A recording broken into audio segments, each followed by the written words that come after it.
So mga bigan, sundo ko na po yung pasyente namin. Nakasimiento po yung paa. Dito po sa Malolos. Ito ako sa Malolos ngayon.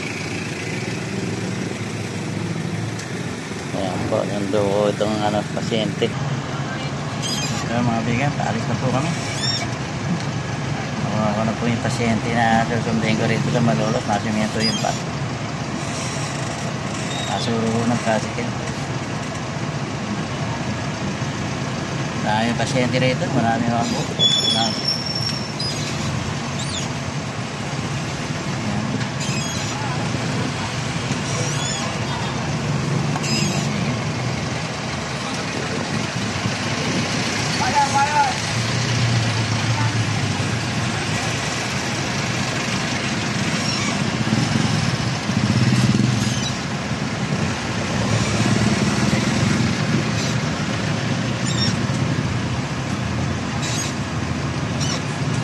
Mga bigan, mabera po, nasundo ko na po itong pasyente.